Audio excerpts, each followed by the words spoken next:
And as long as Iran can sit there and keep lobbing at any ship that dares cross the Strait of Hormuz without getting the proper clearance from the Iranian side, it's closed.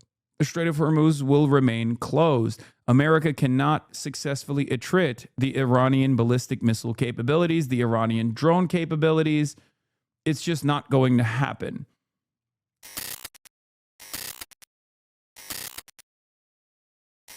Anyway, let's start here. I'm an Afghan Moroccan girl that was raised Russian. I want to talk with you about things. I moved to Barcelona, Spain 2 years ago due to Holland being done with Dutch politics where I was born. Okay, cool. I don't take, like individual conversations like that. You know, there's 31,000 people in the stream with you.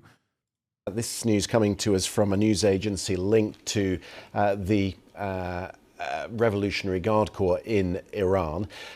It's reported the fire teams were dispatched to contain that blaze. South Pars is a portion of the world's largest natural gas field. The Qatari Foreign Ministry condemned the attack as dangerous and irresponsible. What affects one side of the field does have the potential to affect another. It's one big basin, and the two countries do liaise on how they manage it. And in response, Iran's issued evacuation orders for 5 energy facilities in the Gulf, in Saudi Arabia, the UAE and in Qatar. And as a result, there you've just seen on your screens, oil prices suddenly climbing again, topping $108 a barrel in early trading. That's up 5% on yesterday's prices. I've just been watching, in fact, as the indices turned red.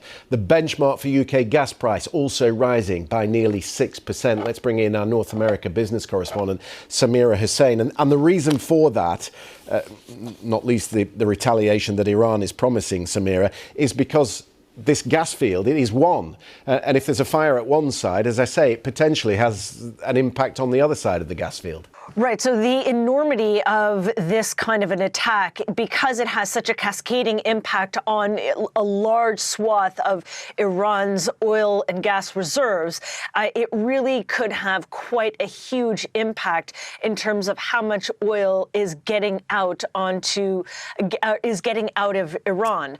Now, you couple that with already these statements by the international maritime organizations that is saying it is just far too dangerous to have any kind of military escort for these ships through the Strait of Hormuz. You're seeing an intense amount of pressure on oil prices, which is why you're seeing it go up to more than $108 a barrel. And depending on whether we see any kind of retaliation from Iran.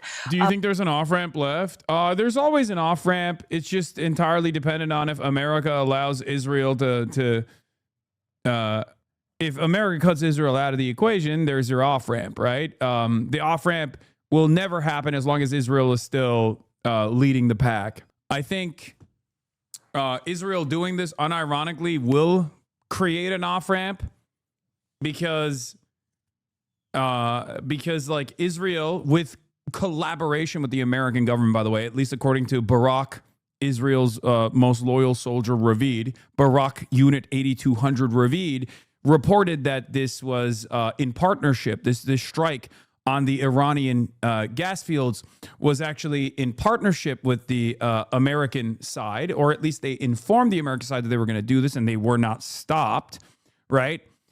And for that reason, it leads me to believe that Israel is trying to get Iran to go up the escalation ladder and retaliate, which is, I suspect, already has happened. I don't know. I was on a podcast, so I don't know if they did.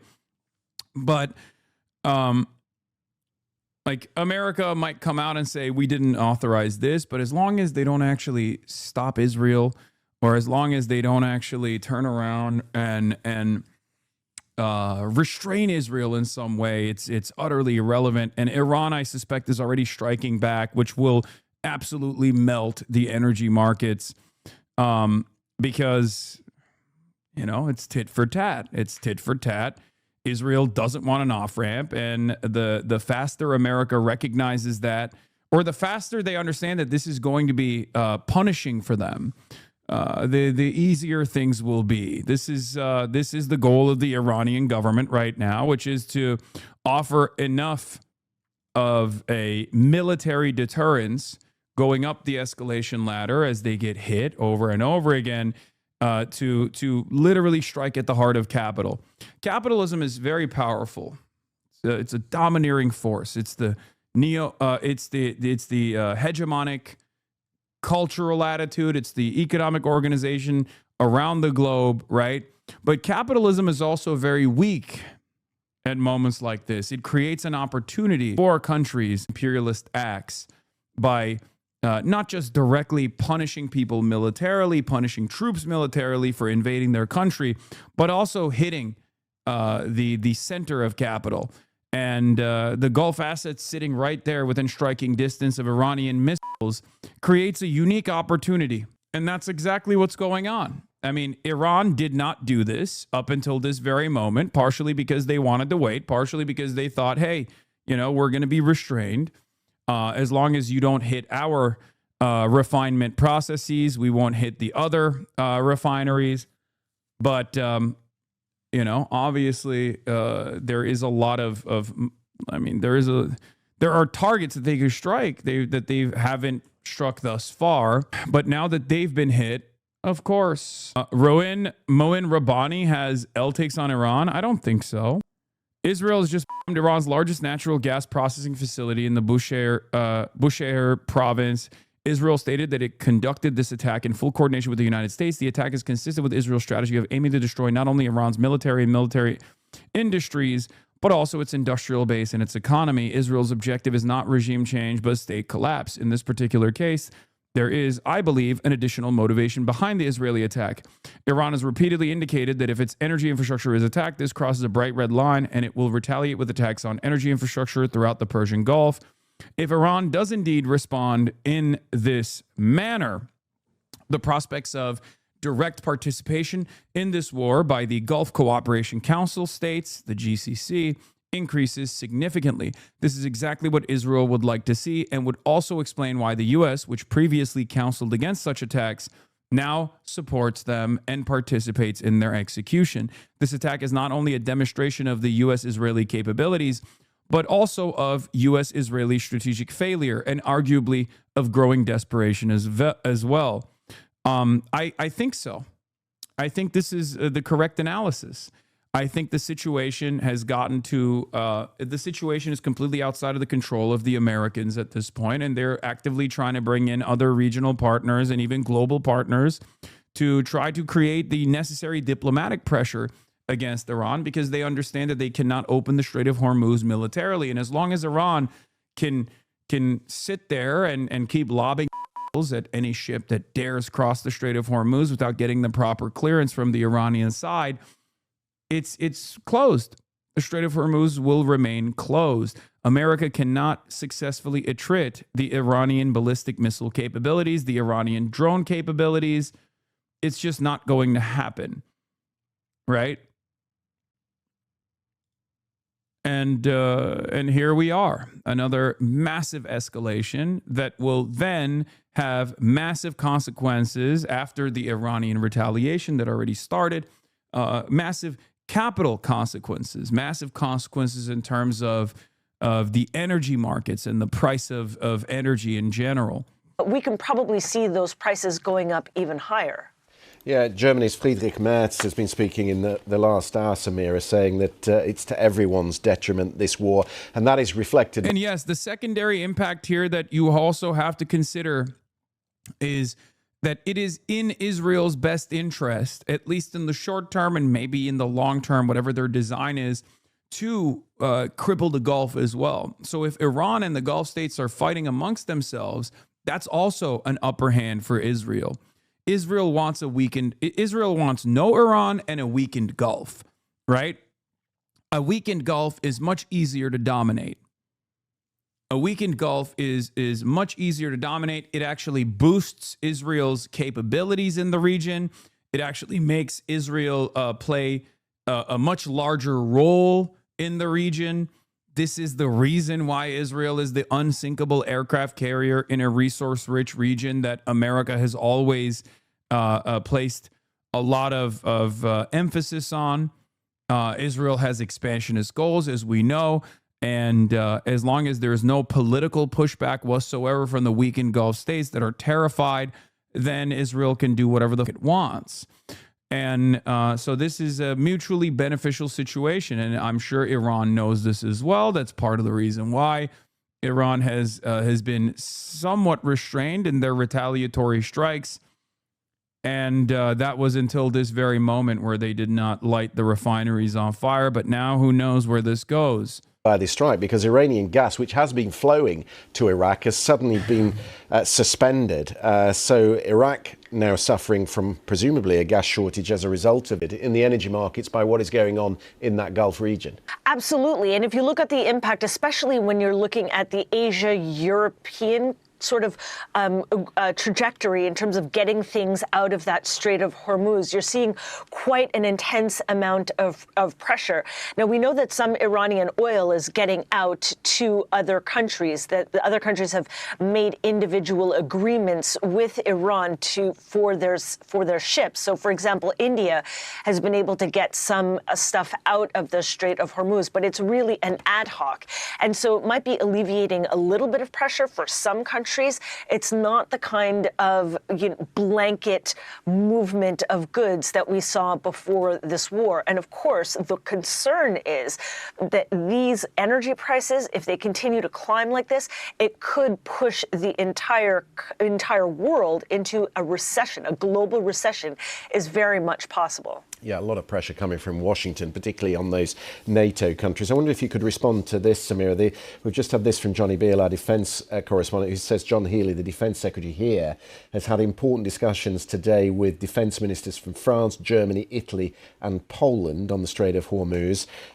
He said that they'd discussed working with allies to reinforce regional security and protect British interests. But he's not giving any response to whether the Allies would send shipping to the Gulf. And according to President Macron, that's only going to happen when tensions are eased in that area. He's not going to send ships to the Gulf if there's still a hot war in place.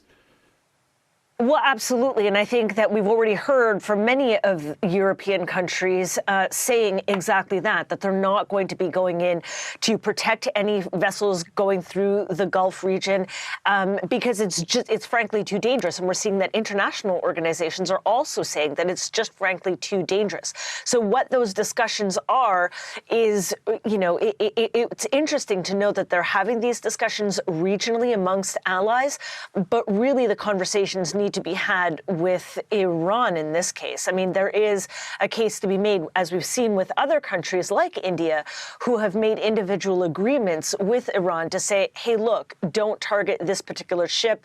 It's not going anywhere else but to India. And you could presumably see a situation like that happening, where you're seeing more and more individual countries that are creating these opening one-on-one discussion channels with Iran in order to protect their own best interests. Iran's Revolutionary Guard has issued evacuation warnings right after, obviously, for Gulf energy sites after Israeli strikes on Bushehr. Here we are monitoring the situation once again. Warnings for several oil and gas facilities across the Gulf. It comes after Israeli strikes hit a key gas facility in Iran's southern Bushehr province. The plant processes natural gas from the South Pars North Dome field, which Iran shares with Qatar. A spokesman for Qatar's... Yeah, remember, this is a shared gas field, okay? This is a shared gas field with Qatar. It's ridiculous. Like, it's so clearly trying to light the entire region on fire. Like, Israel recognizes that they cannot accomplish their military goals with the current bombing campaigns. Okay? They can't. And that's precisely the reason why they are trying to spread the pain around with no interest whatsoever in what happens to the rest of the world, the energy markets around the globe. Basically lighting the region on fire, hoping that America will be stupid enough to put boots on the ground. Why is it bad if Iran loses? First of all, Iran's loss in this situation would mean 93 million people are now living under a failed state. It's devastating for the entire region, right? If that's what you're asking sincerely, in this circumstance, the best possible outcome from this is that America realizes that they got punched in the face, they got a bloody nose, they cut Israel out of the equation and decided to de-escalate and decided to stabilize the region, so that Iran does not collapse and turn into a failed state, because 93 million people living in a failed state would be terrifying. But wouldn't a better government be better for the people there? So this is a common question that people ask. While there could be a better government in the future for Iran, right now they're in war, right? So it doesn't matter. The domestic concerns are secondary, utterly irrelevant in this process. The American and Israeli government's interest in Iran is not to bring about a new government anyway, right? It's not to bring about a new government in Iran. It's very clear that they are trying to actively destabilize. Israel's goals here are to actively destabilize Iran, to turn it into a failed state, similar to Libya, so that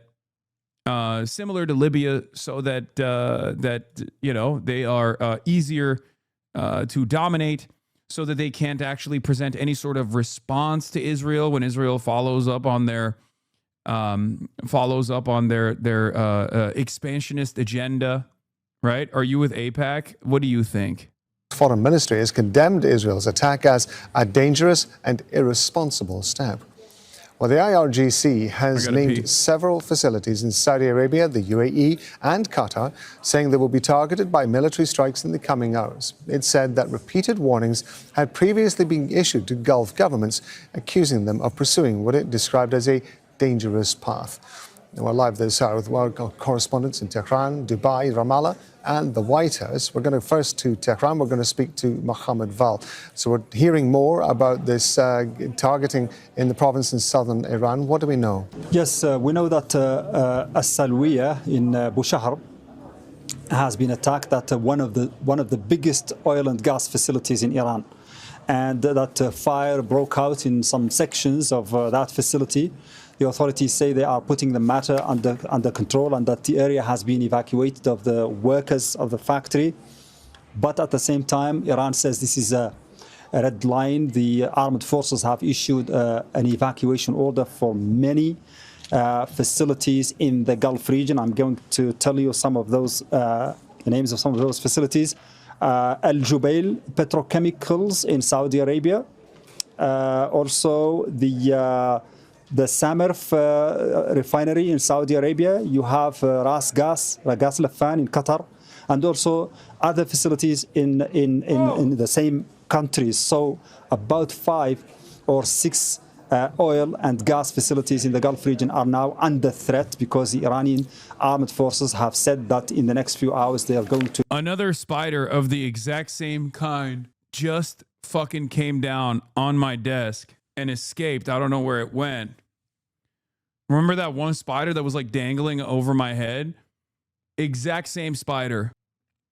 It's a cellar spider. It's harmless and fine. I don't know what kind of spider it is, but it's not harmless, especially if it fucking crawls up this mic and like tries to bite my face. Okay? Real men don't let spiders come on. Yeah, this one's nutting on my desk. He's saying hello. Cellar spiders don't bite. Okay, that makes it a little bit better. Show it to Kaya. I'm snitching on Maya. Okay, everybody calm down. Retaliate with attacks on those facilities and that they should be evacuated. Iran has always warned that this war should not take a turn that is going to be destructive and very costly to the region. It has warned the Gulf countries against allowing the Americans to use their airspace and their land and their sea for attacks against Iran. And also it has always been saying that if Iran's oil facilities are attacked, it will retaliate in kind against the same facilities in the Gulf region. So let's go to Zain Basravi, who's in Dubai. Zain, we've sorted out the technical problems. Let's talk about the evacuation orders that Iran has issued as a result of that US and Israeli attack on the gas processing plant in southern Iran. What more can you tell us about the evacuation order? Put the helmet on. It'll protect me from the Spidey.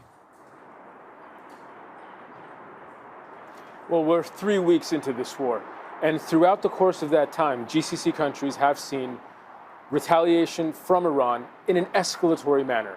Throughout the course of the last 3 weeks, multiple attacks on multiple places, only getting worse. Throughout the course of today, we saw escalating attacks, missiles, drones, and now, by the end of today, it is likely to escalate, perhaps exponentially so, following these attacks on Iran's energy infrastructure. They have vowed they will retaliate, and they have said at least 5 different locations in 3 different countries, in the UAE, Saudi Arabia, and Qatar, will be targeted as per what the Iranian government has put out in terms of a warning. They've said to stay away. To citizens and residents around the following facilities, a warning to stay away from oil facilities in Saudi Arabia, UAE, and Qatar. The Samref refinery in Saudi Arabia, Al Hasan gas field in the UAE, Jubail petrochemical complex in Saudi Arabia, the Mesaid petrochemical complex and Mesaid holding company affiliated with Chevron, they say, in Qatar, and Ras Laffan refinery also in Qatar, phases 1 and 2. It's very specific here.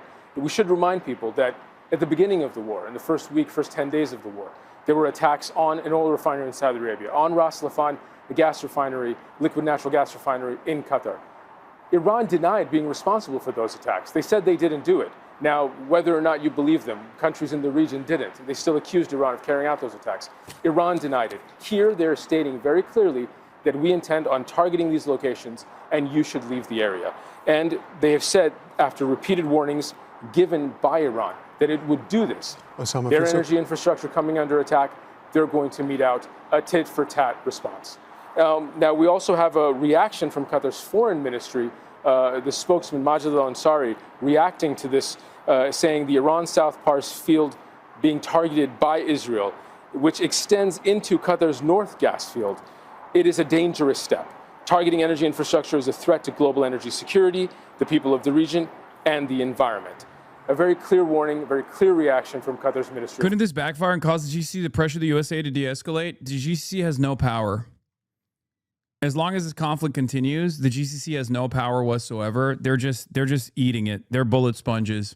As long as this conflict continues, I don't think there's any exit ramp for the GCC at all. I don't think there's any way for the Gulf Cooperative Council states to come back to the United States of America and apply pressure right now. I don't know how much they want to do that to begin with. I don't know. I don't think that they're going to be able to do anything. They're just along for the ride right now, and whatever Israel does will have negative consequences for them. And you're seeing it right now. This is a severe Israeli escalation that a week ago was considered a bridge too far by the American government, if you remember. But they have nothing. Forces they could just turn on U.S. and Israel. That's such a funny take, man. No, they don't. Their Air Force is not their Air Force. You understand that the keys can be turned off by the United States of America. When you get weapons from the United States of America, those aren't your weapons. Those are American weapons. Okay? They have the Ghost of Kuwait. Okay, that's true. I'm talking shit about the Ghost of Kuwait. That was very clearly a mistake because the American fighter jets were clearly turning off their transponders while doing aerial bombing missions, which is precisely the reason why the Ghost of Kuwait actually murked 3 of them, something that they do not want to, a mistake that they do not want to repeat regardless. Qatar has 90 modern jets, 60 European. I'm telling you right now, there is no world in which the Qatar, or not even Qatar, but like the Gulf Cooperative Council states could turn around and just like decide to choose to wage war against Israel. It's not going to happen. People are worried about Gulf countries joining the war against Iran and turning into a regional conflict. The U.S. base in the Gulf were rendered inoperable by Iran in a matter of days. What do you think will happen to the native forces, which have even less air defense protecting them? Furthermore, these Gulf countries do not have any weapons that the U.S. hasn't used against Iran. Exactly. Iran is at war with Israel and America right now, which means Iran is at war functionally with the rest of the world, because the rest of the forces that could potentially mobilize against Iran are all backed by American munitions, backed by American weapons, backed by American systems. Some of them have, modest indigenous defense industries, but most of these weapons that could be utilized against Iran are already turned Hasan, this isn't content. Why do these people care about what your non-expert has to say about all this? You're a cosplayer, bro. Quit yapping. If I look at your comments in the Asmongold chat and I find out that you're glazing his analysis, will you feel a sense of shame or no? Because this is true. I'm not a missile autist. I am not a map autist. I'm a political autist. It's ironic because, yes, I do actually, this is literally my area of expertise when it comes to international relations, when it comes to talking about anti-imperialism. Not only do I have a degree in just this, but also on top of that, I've spent the last decade or so talking about exactly this scenario. So no, in comparison to the average commentator in the United States of America, both to my right and the liberal content creators as well, I do have the specific knowledge to communicate about events such as this one, analyze them, interpret them, and educate the public on them. But on the other hand, you can, chat rent-free, holy baited lol. It basically goes to show exactly what you're trying to get out of this. But contrary to your favorite content creator, I do have a degree in just this, right? This is what I studied. And this is what I've been doing for the past 10 years, which is precisely the reason why my analysis so far has been, oh, Crowder called you a commie cosplayer today, so these people were told what to think about you today? Oh, is that what it is? Yeah, Steven Crowder is a great example of a person simply regurgitates American Enterprise Institute talking points, for example. That's like one great example. He's a bad person overall and not very knowledgeable on these issues as well. They're just, repeating whatever kind of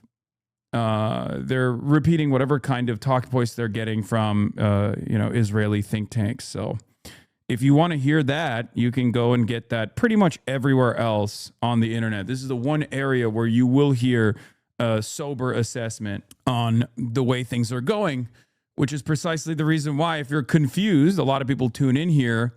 A lot of people tune into this broadcast because they look to like mainstream media. They hear things from the administration. They hear things from the government that is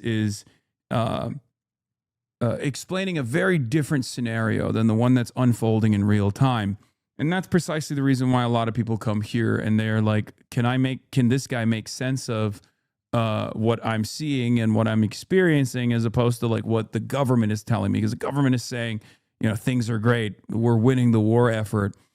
And yet the situation on the ground shows a very different reality, right? Anyway, as far as the Gulf nation states like waging war against Israel, that's laughable. That'll never happen. And as far as the Gulf nation states joining the battle against Iran, well, Iran is basically fighting against them already. So they don't have a massive force to mobilize anyway. They don't have massive forces that they could possibly mobilize. It would be laughable to expect that like the Saudi military would do boots on the ground military warfare in Iran.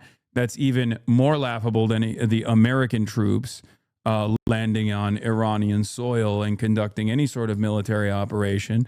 So from the Iranian perspective, they're already fighting against every single one of these countries because they're fighting against America. America dominates every single one of these countries. American weapons are held in the hands of the militaries that they could potentially activate, right?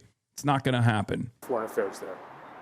Zain, it's worth remembering, of course, that apparently there are Gulf countries meeting in Riyadh later to discuss the security challenges that the region is facing. What more do we know about that meeting? Well, in the beginning of the day when the meeting was announced, it was really going to be addressing the last few weeks, a status quo kind of. Can the GCC states deploy an embargo like they've done in the past? Well, currently Iran is already doing a de facto embargo, which is why I think the GCC states adding into that embargo would mean nothing. I mean, it would increase the pain in the energy markets, which are incredibly fake, right? It's more fake than it has ever been. But adding on to that is not really going to do anything because like there is already a de facto embargo that is enforced by the Iranian blockade. Continuous bombardment of these Gulf Arab cities as far as the retaliation, but just to illustrate the day's events, how dynamic this conflict is. There's been targeted assassinations, attacks on energy infrastructure. Israel saying they're going to kill anyone in the Iranian leadership that they want to. Iran saying that they're going to use more potent and precise weapons and more heavy weapons to carry out its retaliatory attacks on whoever they deem necessary, wherever they deem necessary. The escalation just in the last 10 or 12 hours has been exponential. So this meeting that Riyadh has called, where foreign ministers of Gulf Arab countries, other Arab countries, Islamic countries, was with the aim of further Aren't we also pushing down on those markets as much as we can while denying it? There was something about that recently, but I can't remember. Yeah, as it stands, the oil futures don't actually match the limited supply. And there is going to come a point where like the lack of commodities is going to catch up with whatever the market manipulation that's taking place. Because if you're pricing as though 100% of production is still taking place, or 85% of production is still taking place, when only, let's say, 75% of production is taking place, then eventually people are going to run out of fucking oil, right? And when that happens, I suspect that the markets will correct, and that correction will be really damaging. It's very interesting, though, like watching the oil markets move in a way that is not anchored around the real amount of barrels that are passing through has been truly interesting, because this is the one area where like you have to abide by the fundamentals. You're kind of you can't lie about how many barrels of oil are readily available, right? Oil has inelastic demand. Oil is a commodity that you just can't lie about. This is not like a complex financial vehicle, a tool that you can just say is going to be fine in the future. You can't like price in, you can't engage in like speculatory pricing when it comes to a hard thing that is finite and also necessary. So it's not going to happen. They're trying their very best. Donald Trump certainly seems to think he can just out-yap the lack of readily available oil. And he has seen some success in this endeavor, but there is a physical limit to how much you can manipulate the speculative. I say speculatory. Okay, speculative. There's a physical hard limit to how much you can engage in complex financial engineering. Given the scale of the shock, many people are understandably surprised that the price of oil hasn't gone even higher. But as Main FT reported, this Financial Times reported yesterday, the oil market's idiosyncrasies is arguably obscuring the distress. It's important to remember that oil isn't actually one homogeneous product. It comes in a lot of different densities, forms, and sulfuricides. And therefore has a myriad different uses, buyers, prices in different parts of the world. You know, you got the sour crude, you got the heavy crude, you got the light, beautiful oil that comes out of the fracking in the United States of America. Heavy crude is utilized for jet fuel and things like that. And so, the type of crude that is being restricted right now is different than the type of crude that's available in the United States of America, for example. They're sweet and they're sour. There's so much to learn about this, okay? The two main and commonly quoted crude oil benchmarks is Brent and the West Texas Intermediate are primarily for North Sea and Texas/Gulf of Mexico oil, respectively. So when people say oil is at X or Y, what they're usually talking about is the per barrel price of a futures contract for delivery of Brent crude oil in the coming month. However, the jumps in Brent and WTI, while large and alarming, actually understate the degree of dislocation, as the Financial Times Verify Ratcliffe highlighted yesterday evening. This is why the Financial Times is one of the more reliable outlets out there. It's the one newspaper that can't lie, because of the people that read it. Because the purpose that it serves is to educate people who are making decisions on the market. So you can't get away with the shit that like Wall Street Journal gets away with, or the shit that The Economist gets away with. Okay? So oil buyers are scrambling to replace supplies from the Gulf, causing price leaps for grades around the world from Norway to Kazakhstan, and driving crude trade in Oman to a record more than $150 a barrel. The closure of the Strait of Hormuz due to the war in the Middle East has severed about a fifth of the world's oil production from the global markets. Remember, inelastic demand, necessary resource for all productive forces. We know what it looks like when oil is restricted. Cuba is a great example of this. Their energy grid collapsed yesterday. They were able to bring it back to life. But understand that, like, when you don't have oil, you don't have a functioning energy grid in the worst case scenario. Okay? When you lose a fifth of the world's entire oil production, when it's removed from the global markets, all of a sudden, you're going to start seeing, especially in the Asian markets, rolling blackouts and things of that nature once their strategic reserves also dry up. The goal here, obviously, is to stop this war of choice from continuing until it gets to that completely chaotic situation. Okay? The growing disruption to supplies has driven a number of regional price benchmarks to all-time highs, even as global marker Brent has fallen back to just above $100 a barrel after jumping to a nearly $120 in the early stages of the Iran war. It's sheer physical scarcity driving prices. David Fye, chief economist at Argus Media, the price of a barrel of oil in Oman, which exports from ports outside the Strait of Hormuz, soared to nearly $154 on Tuesday, driven by intense competition for the small volumes while still leaving the Middle East. By the way, there's also another entry point or another choke point that could be closed.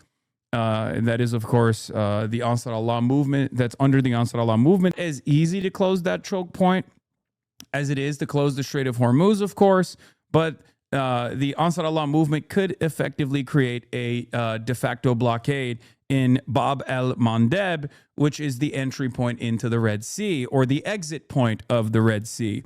So once the Houthis are activated, which they've said they're waiting for their time to get in, which is not as small as the Strait of Hormuz, of course. It's much more difficult to. It's much more difficult. Yeah, I know. He sent this to me. That's funny. All right, let's continue for now. It'd be a lot more difficult to control, but it would be punishing. It would be it would be very difficult to pass oil tankers safely if the Houthis start, taking pot shots at these ships. So even then, if the Houthis get active, I mean, this will further collapse the global energy markets. Just to hammer home the point, here are the charts of the long-term prices of Dubai and Omani oil, which have now exploded higher than the infamous 2008 spike. The Oman benchmark has hit a record 173.24 today, at least according to the LSEG data that Alphaville has access to. Yeah. This is the other choke point. Yemen has access to this choke point. And this is obviously the Strait of Hormuz, much smaller than Bab el-Mandeb, but once again, very difficult for commercial traffic to pass through if you have a militant state that is ready to try and stop it and implement a blockade. The Red Sea isn't as impactful as there is a way around, just takes longer. The Gulf oil has nowhere to go with the Hormuz block. No, you're wrong about that. Because right now, the Red Sea is incredibly impactful. Because 15% of all of the oil that is refined by Saudi Aramco can get to a port. The goal for all of the 20% of the world's entire oil and gas comes from this little area. Okay, that's just where it is. They can't get out of the Strait of Hormuz. Iran is controlling it. But what they could do, technically, there are some pipelines. What they could do is, and they have started doing this. Saudi Arabia started doing this. I believe it's about up to 15% of their overall capacity that they could flow back to the Red Sea. They have a port on the Red Sea side that would still load up right here, somewhere around here, and would go down the Red Sea and have to cross through Bab el-Mandeb. And they are doing this right now, for the record. Those ships will go through here, and then will flow energy to the Asian markets if they are able to successfully cross Bab el-Mandeb. Another choke point. So they can go through the Suez Canal? No. We're talking about the energy that's going to the Asian markets, chatter. What are you talking about? They're not going to go through here. There is no entry point into the Asian markets if you pass your oil through the Suez Canal. Bab. It's not Bob. Okay, whatever. You can't like the Suez Canal is for Europe and for the Western world. If we're talking about the Eastern world, if we're talking about the Asian markets, no, this is a workaround that is incredibly costly regardless. And you know, it's just mega tankers can't get through Suez. Well, when you're desperate, you go around Africa. That is an incredible trip. It's not going to happen. You might as well not ship oil at all at that point. What are you talking? Guys, look at a map. Maybe I'm wrong on this, but what do you mean go around Africa to get to Asia? You're saying here, high resolution map of the world. Let's open it and try to show you. Okay, hold on. High resolution world map. Hold on. Here it is. Okay, so this is a high resolution world map. Okay, so you got where is the? Let's make this like a little bit bigger. Okay, you got the Strait of Hormuz here. Okay, and you got the Bab el Mandeb here. Through, I can't even fucking find my thing here. Oil is passing through only 15% of the production. Only 15% of production is passing through these pipelines, and they're getting loaded up here. Okay, what your suggestion is, like, this is already a choke point and much harder to reach the Asian markets from this side. Normally, they go through here, go through the Strait of Hormuz, and reach the Asian markets this way. Okay. What you're as a contingency, some of the oil that passes through the Saudi Aramco pipelines can go to this port and then go through the choke point between Djibouti and Yemen and reach the Asian markets that way. What you're suggesting is that they go through here, go through the Suez Canal, okay, get into the Mediterranean Sea, go through this like make the journey like this. Okay, it's possible, but the economic damage and the likelihood of this scenario is catastrophic. You're talking about like 10x the travel time. You're talking at that point. We're talking about fucking like that's an act of desperation. So much so that it's virtually impossible. This scenario is so ridiculous. You're talking about like $300 barrels, I guess. Like, I don't know. That's not just like a limited detour, right? Plus, you also have other restrictions in the Suez Canal as well. The Suez Canal is shallow, and from what I understand, mega tankers have a hard time going through it as well, or can't go through it. So you would have to like you would have you would have like severe restrictions anyway. Super carrier vessel oil carriers are too big for the Suez Canal, and that doesn't even include the ultra carrier vessels. Like, there's no way that you can make this trip while also, you know, financially engineering around it. So it's like still something that like a trip that can be conducted, and you can have disruption.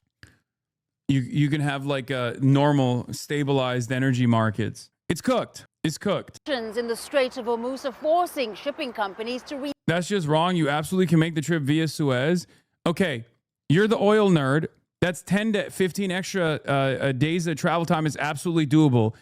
What would it have to get to for them to conduct a 10 to 15 day extra travel time with only 15% of the just the Saudi oil? Okay. And that is if Iran doesn't blow up the pipeline. What do you think would happen to the price of a fucking the price of a barrel of oil? It's just not economically feasible, as opposed to, like, you're talking about 10 to 15 days of extra travel time. It's correct that the biggest carriers can't go via the Suez, but the smaller ones can. Yes, I already talked about that. The biggest carriers can't go through the Suez Canal. Smaller ones can. So you're now chopping it up into smaller carriers. That adds to the price. Then on top of that, the 10 to 15 day travel time and the expenditures of that additional travel time also raises the price of the barrel. But sea travel doesn't actually add much to the cost. Sea travel is basically free. Okay, what would that look like is what I'm saying. My question for you, my oil autist, my question to you is, what do you think will happen? We think how goods and energy move around the world. Now, that's where other shipping routes may come in. By the way, there's also so much that is anchored. There is so much that is anchored around oil. Everything in our economy is around oil. We are highly reliant on this finite good. That's the whole purpose of like moving into the realm of renewables, right? Or at least trying to do so in order to maintain some kind of energy independence in the future when this shit inevitably runs out. But as it stands currently, without oil, you can't do air travel. Like once these limitations start hitting the markets, because like you can financially engineer this. You can financially engineer this. You can also have your strategic reserves to be deployed, right? Be released for times exactly like this one. But eventually you're going to run out. And when you fucking run out, then the cost of travel is going to increase dramatically. The cost of commerce is going to increase dramatically. The cost of all goods is going to increase dramatically. No more airplane travel. Now you have massive economic collapse because people simply can't afford jet fuel. Companies can't afford jet fuel. Jet fuel price goes up. That's reflected in the consumer price that people are paying for air travel. Now people are not traveling as much. Remember what happened during COVID. And once people can't travel as much, then these companies are on the verge of insolvency. They're bankrupt. They start closing. Jobs are lost in the process.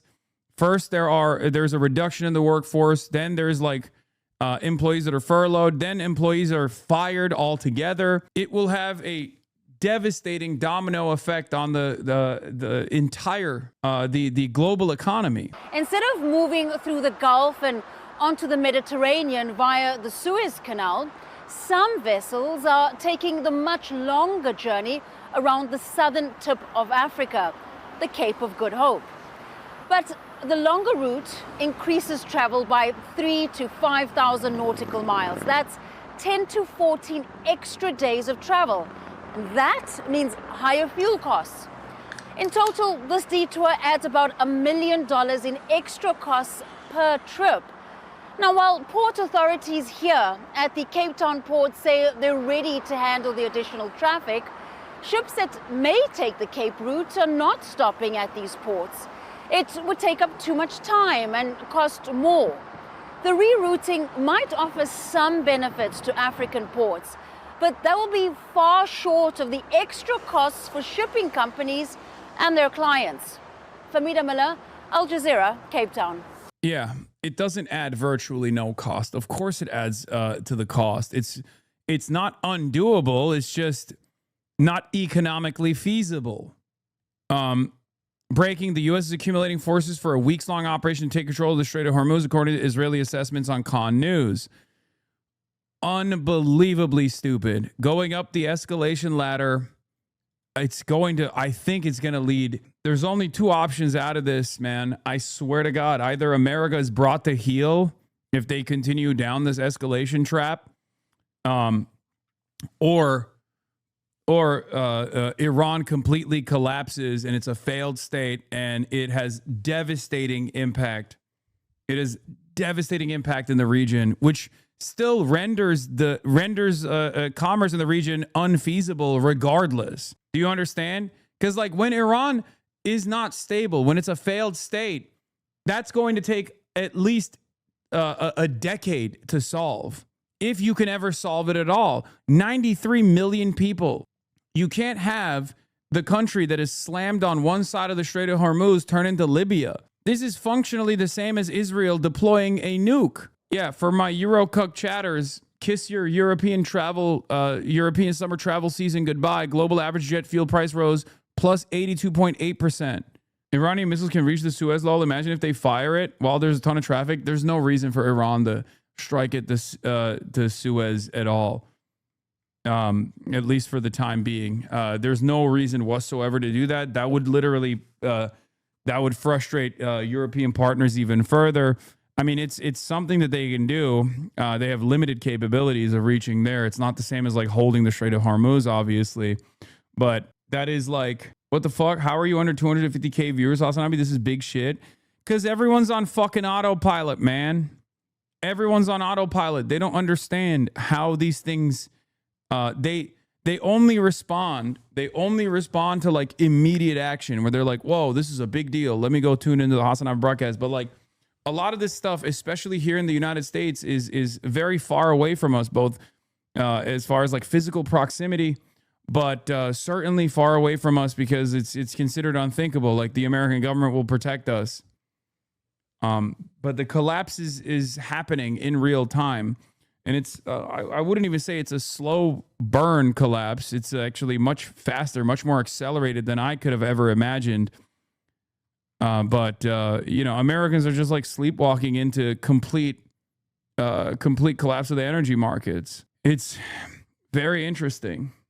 Just to be clear, these crazy Gulf oil prices reflect how some Asian refiners are simply desperate to secure the crude they need and are happy to pay it, what it takes to get it. Norwegian oil naturally takes longer to ship. Meanwhile, the current Brent and WTI contracts are for May delivery when there should be a lot of supply coming from various strategic reserves, leading to a big divergence. They therefore reflect different oil markets, but that doesn't mean that the Gulf oil price craziness isn't worrying. These benchmarks are directly exposed to export disruptions and therefore capture marginal scarcity more effectively than the Atlantic-linked crudes, JP Morgan's analyst argued in a note yesterday. They pointed out that Asia is already feeling the crunch. JP Morgan's emphasis in bold below. Earth destruction are emerging in Asia as product prices surge and spot barrels become prohibitively expensive. Timing effects further reinforce this divergence. Typical voyage from the GCC to Asia takes approximately 10 to 15 days, while shipments to Europe require closer to 25 to 30 days via the Suez Canal, or even 35 to 45 days if rerouted around the Cape of Good Hope. As a result, the impact of disrupted Gulf flows will hit Asian markets earlier and more acutely, whereas Atlantic Basin benchmarks such as Brent and WTI will remain cushioned for longer by inventory overhangs and slower supply adjustments. Gas station in Japan says, sorry, out of gasoline because of Trump, not photoshopped. So maybe now you understand why I'm saying the best possible scenario out of this for the entire globe is if America takes enough of a bloody nose here that they see no other option other than decoupling from Israel and de-escalating. Do you understand? Because any sort of further pressure here, like achieving Israel's military goals here, would be a devastating scenario that doesn't actually solve the problem that we're experiencing currently. Okay? Because the Iranian state, being a failed state, still has tremendous capabilities of doing terrorism on the Strait. Okay, it's just you can't outdo you can't have the most like efficient the military campaign that simply makes this 2 nautical miles that you need to traverse with oil tankers become easier to control. Okay, as long as there's instability on the Iranian side, even if Israel's military goals are accomplished and Iran is a failed state, that geographical choke point is still very much there. And you cannot dominate Iran militarily and successfully enough to overcome whatever kind of insurgencies that will pop up and continue to harm the traffic, the likelihood of traffic and oil flowing through. There's only one option out of this, which is de-escalating. The only way out of this is through de-escalation and by stopping this conflict altogether. Unfortunately, JP Morgan's analysts therefore reckon that those wild Oman and Dubai oil prices are likely to prove a harbinger for the larger oil benchmarks if the Strait of Hormuz isn't reopened pronto. Again, their emphasis below. The apparent stability in Brent and WTI should not be taken as evidence of ample global supply. It reflects a temporary buffer created by regional inventory overhangs, benchmark competition, and policy interventions. If the Strait does not reopen, this divergence is unlikely to persist. Brent and WTI will ultimately reprice higher as Atlantic Basin inventories are drawn down and the global markets is forced to clear at a materially tighter supply level. I said this a couple days in, that America securing the Venezuelan heavy crude could make America the sole energy provider of the planet if the Gulf is destabilized, right? The problem there, however, is that it would still take a decade of bringing up, building the refineries and the trade routes that you would have to redesign. Like there is no one has the capacity to sit out global collapse for 10 fucking years as America becomes the primary oil and primary energy supplier of the rest of the world. Do you understand?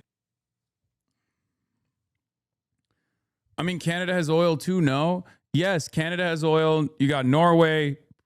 Norway could reactivate some of their, they have, plenty natural supply. You have Russia.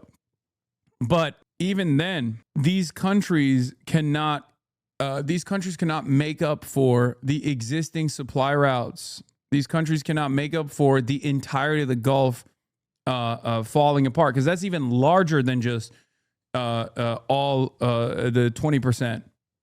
Hey, maybe stupid question, don't flame me, I love you, but I absolutely don't hope this happens. But is there any world where U.S. wins and actually brings diplomacy to the country? Sure, this do the oil take anything they want, but do you think there's a chance? No, not even a little bit.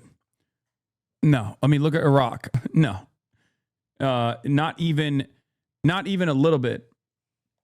Yeah, I mean, this is also true. U.S. doesn't have the reserves to replace 20 MBPD of oil. Even if it did, it would probably cost trillions of dollars in infrastructure. This has to be the biggest cell phone in U.S. history.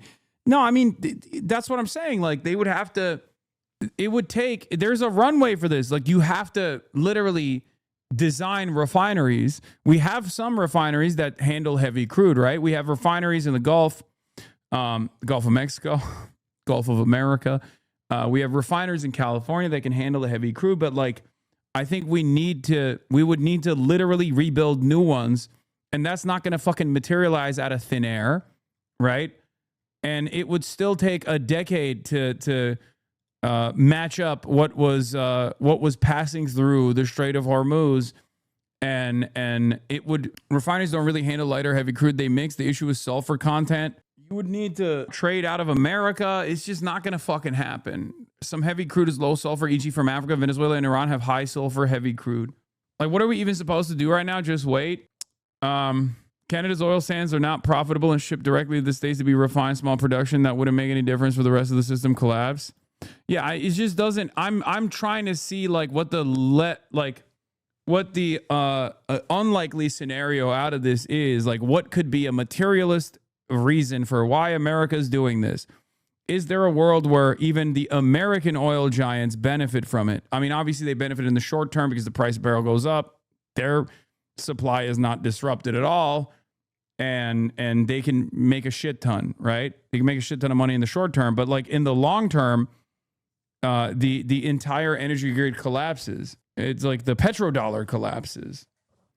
I'm not sure why you continue to throw around your wild political economic theories, which are meaningless, but fail to even ask us, the eager and eloquent audience, what happens to the oil supply if OPEC politely asked me to store some barrels in my backyard? Yeah.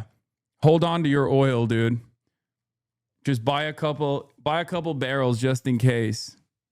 You can refine them in your backyard anyway.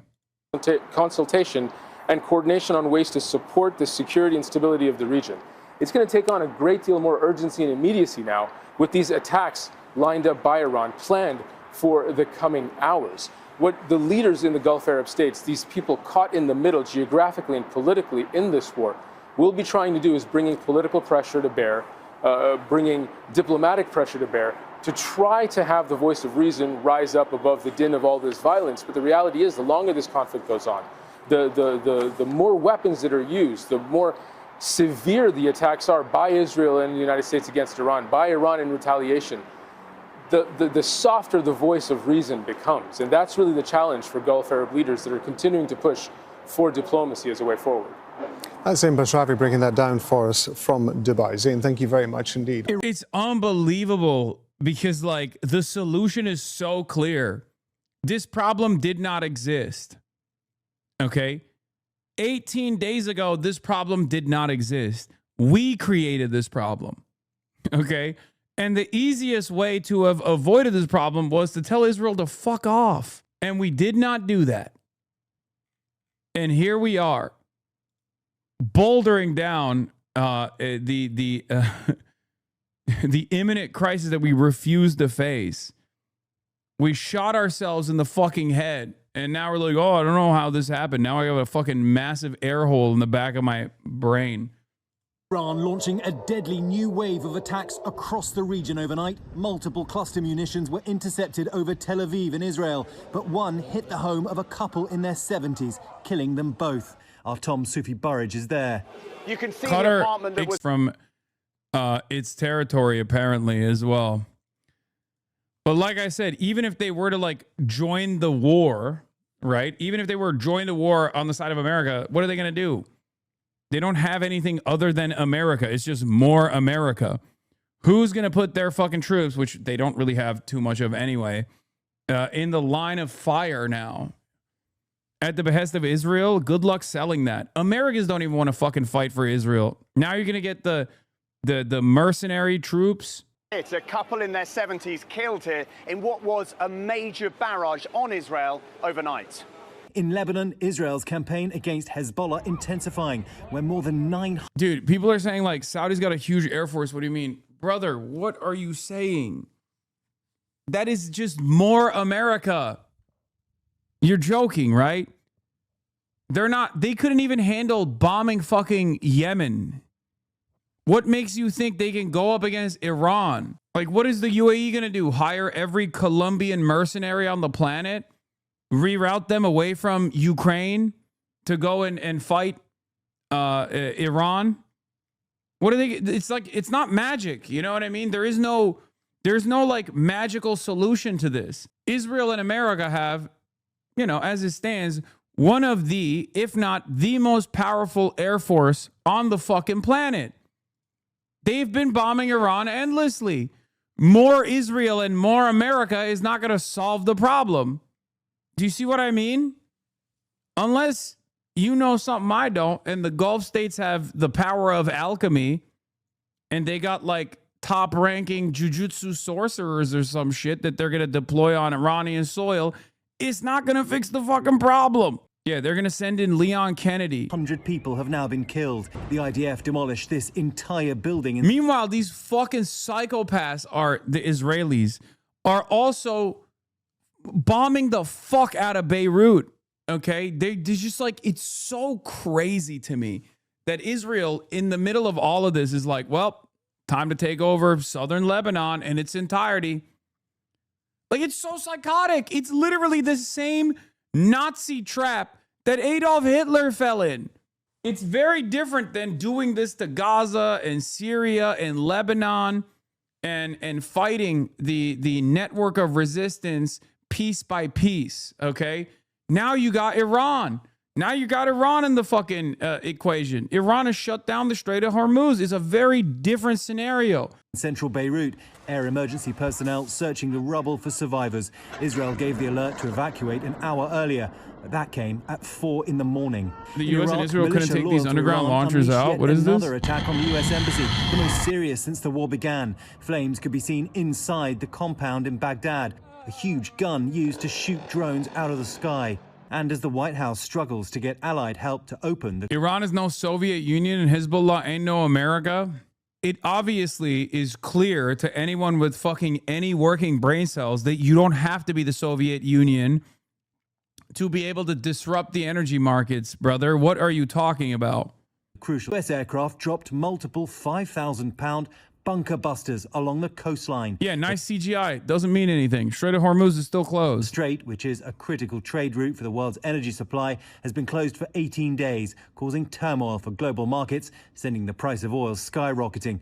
President Trump lashed out at NATO members who were not consulted before the conflict began for not helping to reopen the strait. They insist it's not NATO's war. I think NATO's making a very foolish mistake. The president then saying he doesn't need their help after all. We don't need too much help, and we don't need... Yeah, no, totally. Bro, you're acting like the Houthis weren't hiding in caves. The entire north of Yemen is mountainous. Saudi's the 13th strongest army in the world. Oh, the Americans couldn't win against the Taliban because they were in caves. Same with the Houthis. You know this, dude. Saudi's the 13th strongest army in the world. Okay. If the Saudis couldn't defeat the Houthis, what makes you think they can fucking defeat the Iranians?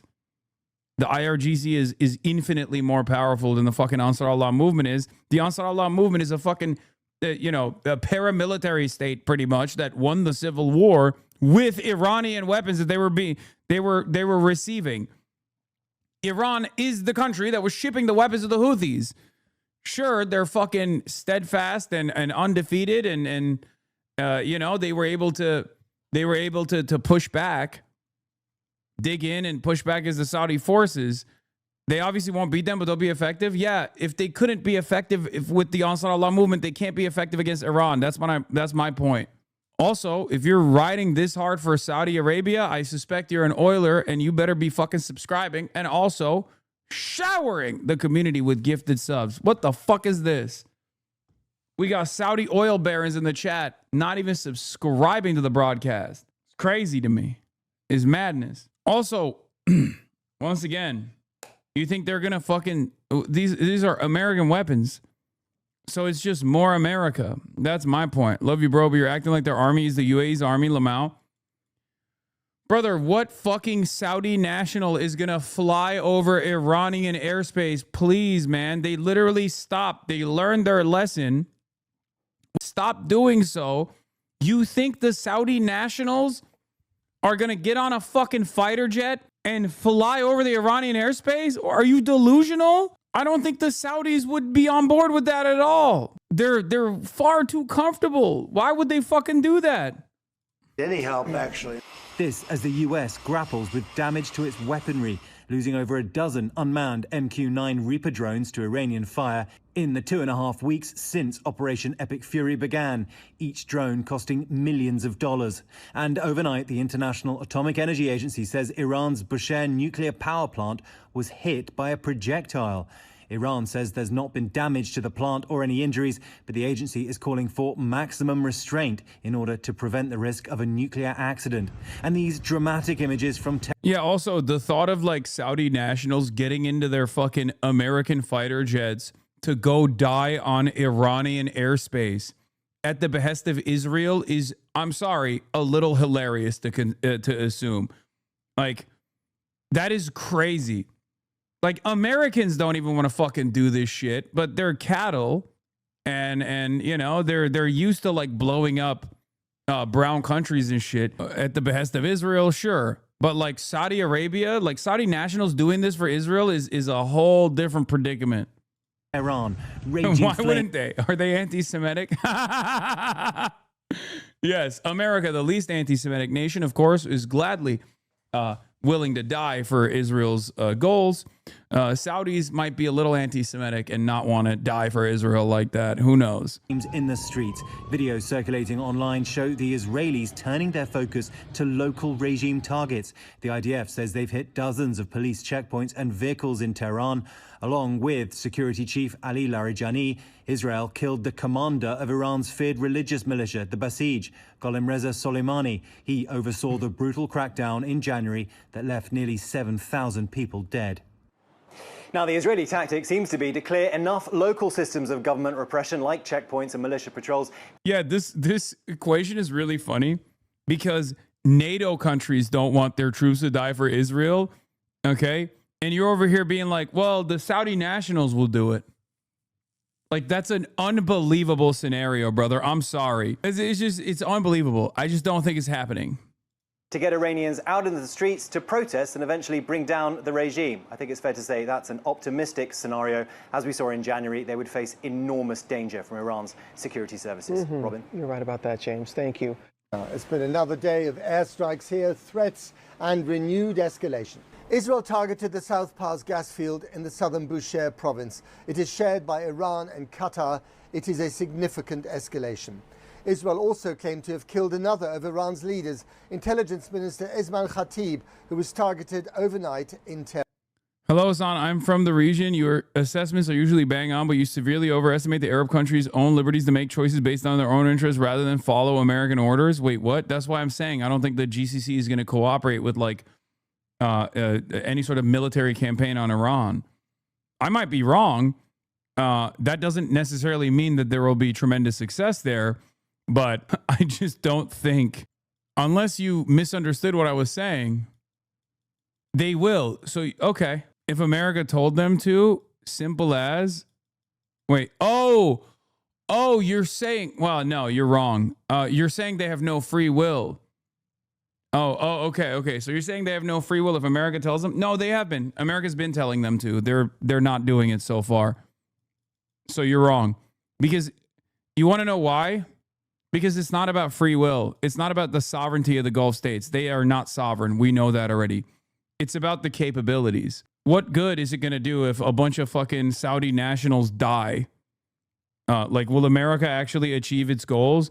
America doesn't want NATO forces in the region to be deployed against Iran because this will allow them to achieve their strategic objectives, their military objectives. The reason why America wants NATO nations to be involved in this war is so that there is more diplomatic pressure, that Iran feels isolated from the rest of the globe even further, which I think is still a strategic mistake regardless, because they're willing to go to war with America. And if you're willing to go to war with America, that means you are willing to go to war with the rest of the world. Do you understand?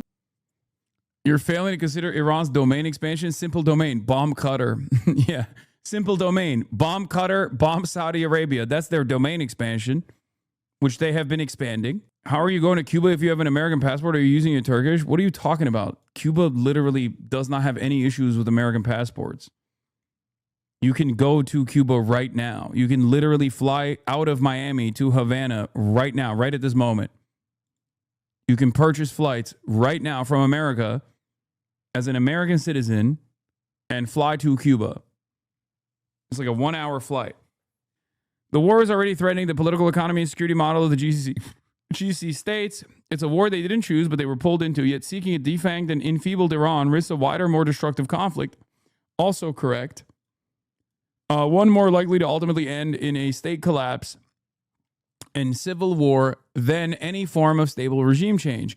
This outcome would generate greater long-term instability for the Persian Gulf region than de-escalation and a viable off-ramp. The reality is that the GCC's options aren't ideal given the very real risks of a wider war and prolonged instability in their immediate neighborhood. But a diplomatic off-ramp remains the only path that offers any chance of a more stable and every single thing that I've been saying is 100% accurate, okay? Like, it doesn't take much. It doesn't take much to like to recognize this. It's not like you have to be a brilliant tactician to understand that like blowing up and destabilizing a massive country in the Gulf on the other side of the Strait of Hormuz is going to be good for the energy markets. It's going to be devastating for the energy markets. Even if you feel like you have successfully attrited Iran's capabilities of closing the Strait of Hormuz, you can never fully ensure all of the oil tankers crossing through because of the physical proximity that any militancy can have to the strait. Another senior Gulf official said the only acceptable outcome of this war would be Iran so defanged and enfeebled that it could never imperil its neighbors again. Yeah, it's not going to happen. Iran. Elsewhere along the Straits of Hormuz, the US says it used deep penetrator bombs to hit Iranian missile sites. In Lebanon, heavy Israeli bombardment flattened buildings in Beirut, while in the south, the IDF ordered those living south of the Zahrani River to move north, including the entire city of Tyre. The IDF said it would also target crossings along the Litani River. Iran continues to fire towards Israel. A suburb of Tel Aviv overnight was hit during a barrage of missiles which included cluster munitions. Blasts and drone interceptions have also been reported in the UAE, Qatar, Kuwait, Saudi Arabia, as well as Bahrain. Well, here's how day 19 of this war unfolded. Grainy videos, but a clear escalation. What you're looking at is the largest natural gas field in the world, the backbone of Iran's energy system, going up in flames. The latest conflagration in a region already consumed by fire. Israel's attack on South Pars, apparently made with US blessing, is the... I saw an insane statistic the other day.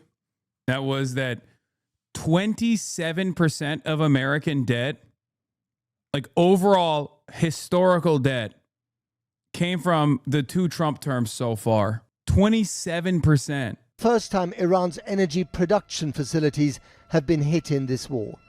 Iran Winning, shares this baby. gas field with Qatar.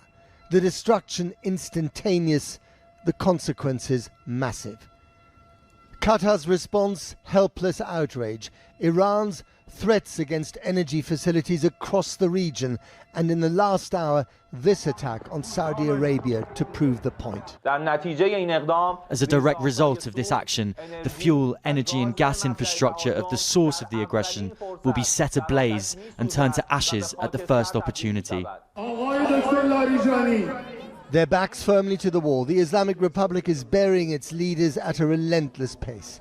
Today it was Ali Larijani, the all-powerful security chief, killed yesterday by Israel, along with Gholamreza Soleimani, head of the regime's street-level paramilitaries, the Basij. The intelligence minister was also killed overnight. The morning is a message that the Islamic Republic retains a hard core of support. Even for some of its many, many opponents, though, Israel and America's war is a terrifying lurch into the unknown. Regarding Larijani's death, some people think he could have probably at some point played a role in ending the war. I feel like I'm watching videos coming out of Wuhan in like February 2020, okay? Like I feel like we are as a community, the vibes are identical. The rest of the world has not picked up on stories from Italy. People are like a little bit worried, but everyone is saying, it's going to be fine. It's going to be all right. Elon Musk is going to come out and tweet, it'll be done. It'll be done by, April.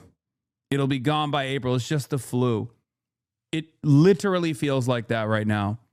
I don't want to freak you guys out, but what is this? Relevant.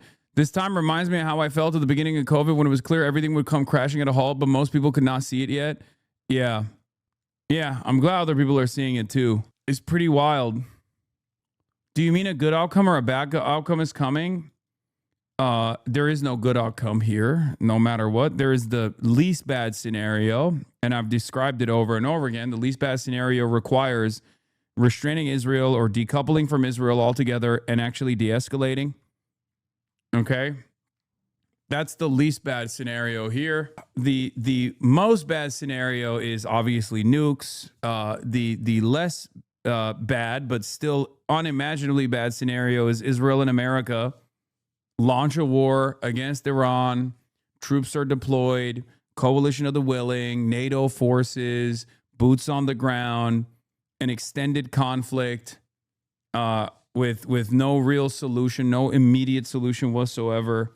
That leads to in a couple, I don't know, in like 5 to, in like an extended military campaign, there's a destabilized Iranian state. I don't fucking know. I don't know how long that conflict would take. People don't want this war to continue for a long time, especially given the collateral civilian damages and already dire economic situation. This war is becoming a catalogue of grim firsts.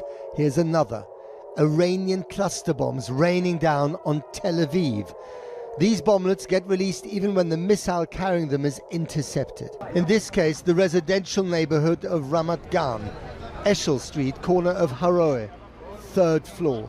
The apartment of Yaron and Ilana Moshe, both in their 70s. It seems that they were too old to make it into the shelter, and that was their death sentence. Are you getting more vulnerable now?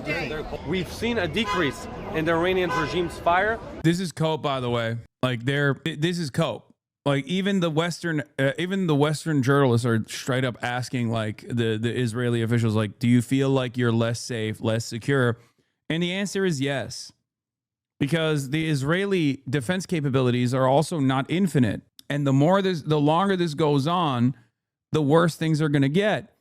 While Iran increased their capabilities again, by the way. Iran is firing more and they're hitting more per shot than during the first days of the conflict. Not good.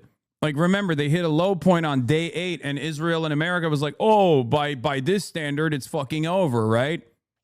By this standard, it's done. It's over. We've successfully destroyed their strike capabilities. Yeah, except it turns out they have still strike capabilities. They've increased the number of missiles that they're launching and severely increased the number of drones that they're launching, as I said.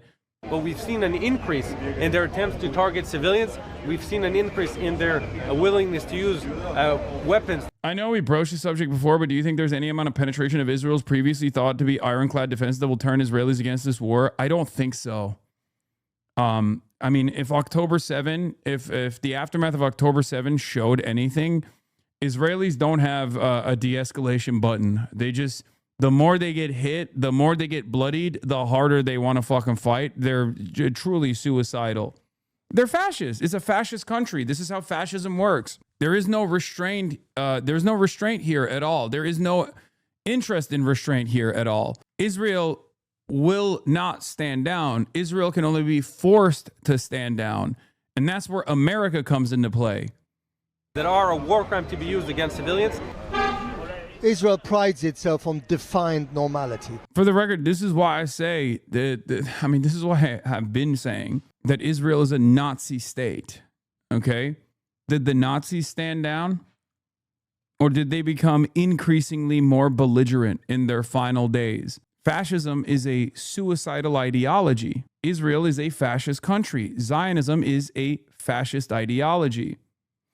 Why did you make it seem like you donated to Casey Tron's GoFundMe when she unequivocally said you didn't? That's awesome. Chatter tuning in from a fucking Motorola Razr phone.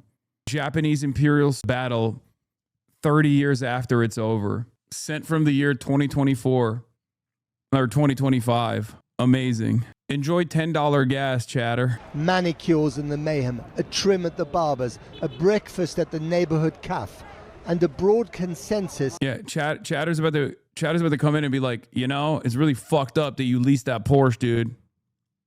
That this war against Iran is necessary. Did you have to fight this war? Yeah, it's a necessary war. We have to end it with all the terror and the fighting from Iran. I born in Kibbutz Neve Tam. In 56, I was in the shelter. And now you're still in the shelter? You're still in the shelter? Yeah, 70 years, the second, all the time, whoa. Few people think that this will be the last one, and few dare to think what would happen to Israel without the support of its American protector. Presidents can change, but geography is here to stay. Well, as you can imagine, this strike on the gas field in Iran is having a huge effect on the global energy markets. For more on this, our economics editor, Helia Ebrahimi, is with me now. Helia, how has all this played out in the markets today? Well, Kathy, as Matt was just saying, Pars is the biggest gas field in the world. And after the attack, the price of oil immediately shot up 5%. A society full of fashion, the world is treating them like normal people in insanity. I mean, let's be real. It's the fucking Western blind spot, right? I mean, it took a good deal of pain for the Western world to recognize the dangers of fascism with Nazi Germany, too. Like, think about it. At the time, it was new, right? It was a new formation. It was a new ideology. It was seen as like a revolutionary one. But like, it did take a while for Western countries to move away from appeasement to be like, yeah, we got to fucking fight these guys. This is unbearable. This is unacceptable. There were people who recognized the dangers and wanted to fight back against it, FDR being one of them. But even to galvanize the American population, it took Pearl Harbor, right? To directly join the battle rather than just like offer support to the USSR. So Israel can no longer be controlled. There's only one way this is going to end. I don't think so. I think Israel is so Western reliant to operate as a nation state, at least at this present formation, that the older Ashkenazis that still run the government are a little bit different than the next generation. If we don't nip this in the bud, you're going to have an Orthodox population that literally does not have, basic literacy rates that are dominating Israeli demographics right now with access to nuclear launch codes. And that, I don't know what that would look like. But I will tell you right now, Israel doesn't exist without Western support. Unlimited Western political cover, unlimited Western support. That's why I kept repeating the importance of cultural boycotts, academic boycotts, BDS of every sort. It's the least bloody way to rein in this fucking fascist state, this rogue state. Okay? It's okay. They can't use the nuclear launch code. They can't read the nuclear launch codes. What does nipping in the bud mean in this case? It means like fucking bringing Israel to heel, like telling them to cut it out, stopping them, applying as much pressure as possible. No more aid, no more defensive weapons, no more offensive weapons. You tell Israel you're going to fucking cut them out of being seen as a normal country, as you remind them that they are a literal pariah state, okay? And they will change their attitude very quickly. But this might be the last chance that the world has before they become completely insane. They already are a fascist country. But at least there are some people, I think, that helm the state that could be reasoned with. Some fascists that you could bring to heel if you explain to them that they will lose all of their favorable contracts and the favorable relationships that they have with the Western world. Their security will be threatened. Their day-to-day existence will be threatened for a long enough time, for far longer than they're used to. They'll have to make different cost-benefit analyses. No, I'm good. But which country will do this? There's one country that can do this, the United States of America. All the other countries in the world could technically pressure the United States of America to do this. And I don't think they're ever going to do that until they eat enough of the economic harm. Until America receives enough economic penalties that they have no other way out of this, that they recognize that they have no way out of this. Wait, oh shit. Wait, hold on. Almost $110 a barrel. The price of European gas also immediately was impacted. You can see shooting up, that sharp tick up, 6%. But it's not just oil and gas. This feeds into fertilizer, petrochemicals, foodstuffs, inflation. And I've picked out just one example, corn prices, because corn needs nitrogen, which needs gas. And you can see after the attack, won't they just partner with Russia once we hopefully drop them? It's not so simple. Dude, you think Russia can offer Israel the same protective cover that America can? Are you fucking insane? No, the fuck they won't. The real fear there would be China. But even China would probably not isolate themselves in an effort to take advantage of an effort to turn Israel into Israel, but for China. Just shoots up. Now, there are farmers out in Iowa and all over the American heartland right now, Kathy, choosing whether to plant corn, which needs gas, or soybeans, which doesn't. And that matters because if they plant less corn, that is going to constrict supply, which is going to push up inflation later in the year. Fritters just today. So why is this gas field so important? Listen, I don't think you can underestimate how politically and financially important it is. It's set in the middle of the Persian Gulf, owned half by Iran and Qatar. It's estimated that there's 1,800 trillion cubic feet of gas there. That is more than any other gas field in the world combined. The South Field, which was attacked today, is owned by Iran. Most of that is used domestically in homes, in heating, in industrial activity. The North Field, owned by Qatar, is basically exported in LNG to Asia, to Europe, but also to the UK, Kathy. But remember, that is offline now. Mm-hmm. And we've had the Federal Reserve decision on tax today, haven't we? Yeah, really critical decision. Last time they met, oil was at $60 a barrel, and now it's almost at $110 a barrel. But they were fairly dovish today. You know, even though they held interest rates and raised inflation expectations slightly, it was the best that Donald Trump could have hoped for. You know, in a world where diesel in the US is about $5 a barrel, which touches a real political nerve in the US. Elia, thanks very much for joining us. Let's go now to Matt. Thanks, Kathy. Well, now in the US, the Director of National Intelligence has been testifying before the Senate about the intelligence that prompted the war on Iran. Tulsi Gabbard has said that while the Iranian government has been weakened, Iran and its proxies are still a threat to the US and its allies in the Middle East. Let's go over now to Washington and our US editor, Anushka Astana. Anushka.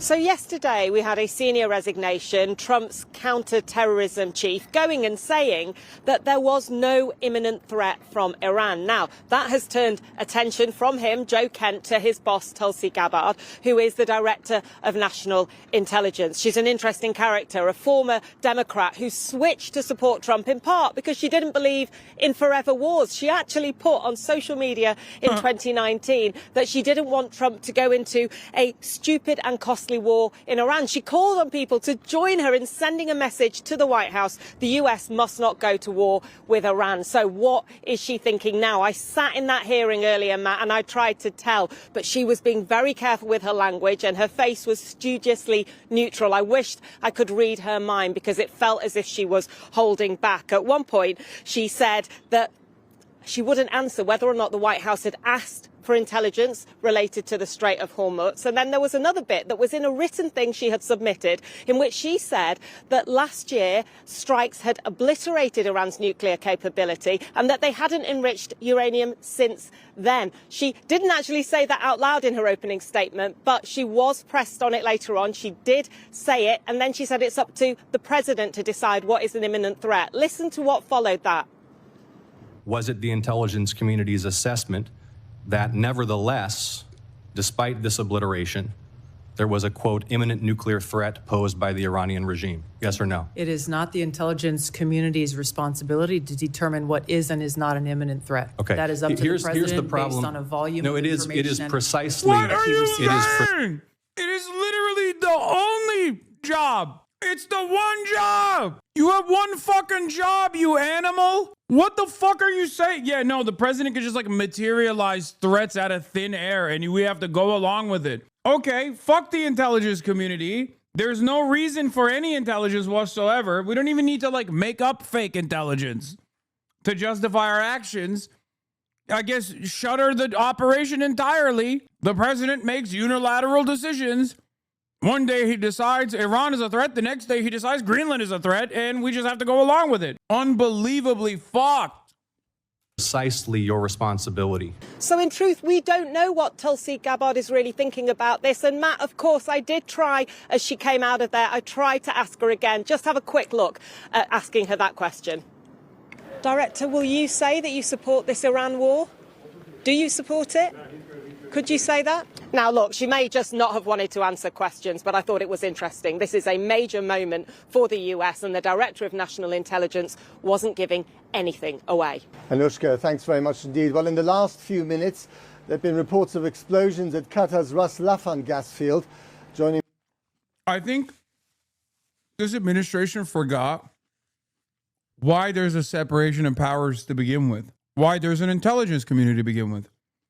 It's not so that they can actually offer a check or a balance on the presidency. It's not for that reason at all.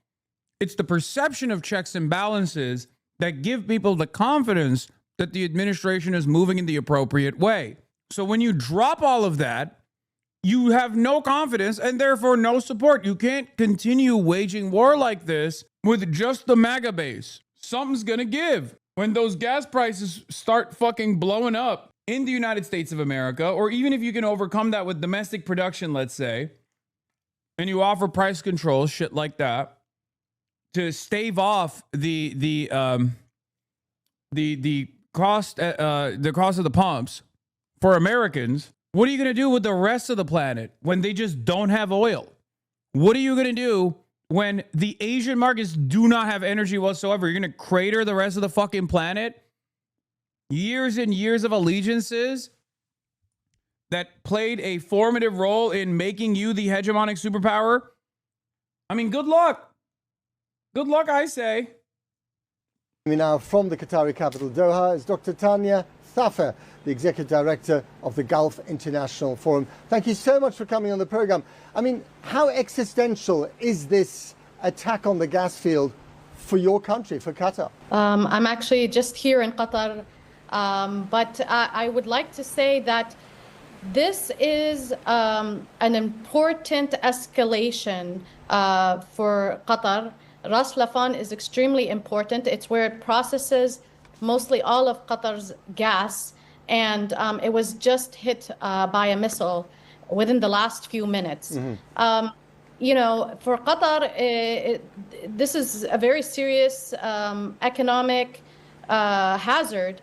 And, you know, the fact that Israel struck South Pars field that's shared with Qatar put Qatar at risk. And that's why you saw a statement right away from Majid al-Ansari, the spokesperson for the ministry, raising that concern exactly. And, you know, Iran has mentioned that it is going for an eye for eye strategy. And unfortunately, the other eye is the Gulf states. And therefore, whatever happens in Iran, unfortunately, is reflected in the Gulf. Let's mention, though, that Iran has attacked or attempted to attack various energy facilities throughout the Gulf. So this is not its first attempt, but this is one of the successful ones. Okay. I mean, the Israelis started this latest round today with the attacks on the South Pass gas field, but they did so with the permission of America. I mean, America is supposed to be Qatar's best friend. The Qataris have promised Donald Trump a shiny jumbo jet or big plane when he retires. How angry are the Qataris with the Americans now? I think that's a difficult question. And it's surprising, actually, that the U.S. greenlighted this because it is against U.S. interests with the price of gases hiked in the U.S. But in terms of the Qatari stance, I think they've been very clear that they are going to continue to be focused on maintaining their core relations with the United States. You have to understand, Matt, that also the Gulf states' security is dependent on the U.S.'s military defense systems, which have allowed more than, let's say, a 95% interception rate in the case of Qatar. And so therefore, although the U.S. could be part of the problem, the U.S. is a huge part of the solution. And are you looking at a future that is just going to be one of chaos with an unstable or perhaps even more vicious Iran breathing down your neck? Well, that is a problem for the Gulf states. As I've said on different shows, that the war front is at the Gulf. Even so, the more that they diminish Iranian missile capacity, especially long-range missile capacity, the more so the Gulf states are going to be the main target. Let's be clear that on most days, UAE has been targeted more than Israel. So I would like that to sink in for everyone. So this is a very problematic war for the Gulf state. And when you have an injured, angry, wounded Iran across the Gulf states, it's not good news, especially if it has the capacity to attack them. Indeed. Dr. Daniel Thafar, thank you very much indeed for joining us there from Doha. Day 19 of the war, and every day, it seems, some new element emerges that we haven't really seen before. And so we've seen a series of attacks. The Israelis have been more... The fact that they're even landing any criticisms on America in this process is unheard of. What do you expect the fucking Gulf spokesperson to say? Fuck America? Are you insane? They're already servile. They have American military bases. They know why they're getting attacked. None of them think, oh my God, I can't believe this happened. This is so shocking. They'll say that in their public-facing communiques, but they very clearly understand why they're being attacked. They know why they're being attacked. The fact that they're even saying, like, America allowing Israel to strike the oil production in Iran is devastating is already, like, unique.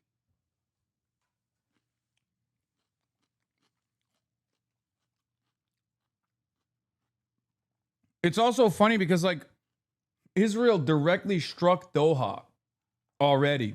And all they got out of that bargain was like one Benjamin Netanyahu phone call apologizing publicly to Qatar. Successful than before in decapitating the leadership of the Iranian government, and the Americans have continued their bombing policy, and they're taking out more. I thought your stance with the Gulf states are going to turn on the United States. Yeah, not right now. They can't do anything right now. She already explained it. She's like, all of our defenses are American. They can't do it right now. When the dust settles, yes. Who knows when that will be? Who knows if there is even a Gulf at the end of that bargain? Because think about it this way. Imagine they come out and they're like, actually, America is now our enemy. Okay, so who's going to protect them? All of their military equipment is American. America shuts them off remotely. Israel goes, all right, it's open season. Now we're going to turn every fucking Gulf capital into Gaza. You know what I mean? Who's going to stop Israel? More and more targets getting deeper into the Iranian military structures. The war within a war, really, Israel's war on Hezbollah in Lebanon gets ever more fierce, and that's something which will go on relatively independently of the rest of the conflict. But this is something else that we've seen. Last night, the Iranians launched 10 barrages of ballistic missiles specifically against Israel. And they hit areas across the whole of Israel. Some of them got through because they were able to overwhelm the defense. And in particular, they actually got some missiles onto Tel Aviv. In the broader war itself, the United States is very, very interested in what the Iranians may have along the shore, of course, of the Gulf. We've all been curious as to why the Iranians have not yet used cruise missiles. They've used all their other sorts of munitions, but not cruise missiles. Why not?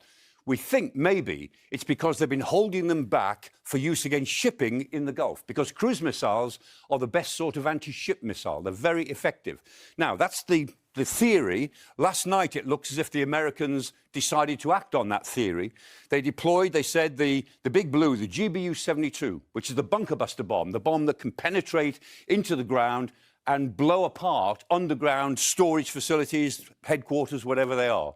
And so last night, they conducted a series of attacks along the Iranian side of the Gulf. Now, we don't know where those attacks took place, but there were several of them, and the Americans reported this morning that they'd blown apart a number of storage bunkers. So we think that that's what the Americans are doing. They're going after the cruise missiles, which the Iranians may have been stockpiling for use against shipping in the Gulf. That's all part of the ongoing war of the Gulf, and particularly the Straits of Hormuz. And, you know, we spend a lot of time looking at maps, but this is what the world really looks like. This is what the Earth looks like from satellites. And here it is. There's the Gulf. There's Iran. Here is Saudi Arabia. There are the Gulf states. That's Qatar. That's Bahrain. This is the United Arab Emirates. And here are the Strait of Hormuz. 33 kilometers of water, only 11 kilometers that ships can use. Increasingly, this is the bit that we are all thinking about. And so whatever happens in this war over the next couple of weeks, we assume that that war will go on at a ferocious level. But ultimately, it still comes down to that little strip of water that we call the Strait of Hormuz. So it's day 8. I hope the Mr. Beast land in Riyadh is okay. I hope the Iranians haven't attacked Mr. Beast. Mr. Shaitan. That would be a devastating predicament, you know? I was planning on going to visit. Of the American-Israeli war against Iran. It feels like we've hit a bit of an inflection point. War is all about seizing the initiative. It's forcing your enemy onto the back foot, forcing them to be reactive. Now, of course, at the moment, the US, although dominating militarily, does appear to be running out of ideas and momentum. Meanwhile, Iran is starting to take control. The question is, how is all of this unraveling for America? One of the strategic objectives of America was regime change. That's crazy. I never in my life ever thought that I would hear a Sky News anchor say those words.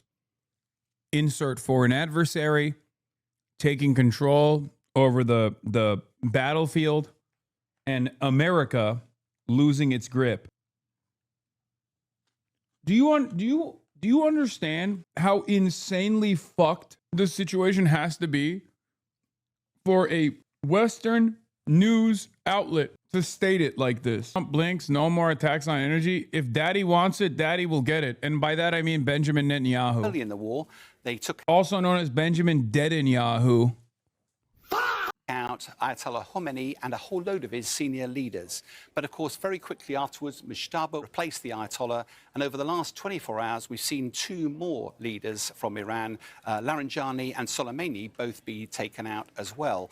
But once again, their successors have probably been already nominated. They sound as if they're more hardline and therefore potentially more dangerous. If we look at Israel's attacks against Hezbollah, Israel is conducting a whole series of operations over the border at the moment into Hezbollah positions in southern Lebanon, but also striking in Beirut. The challenge here is this actually contributing to the strategic objectives of the war?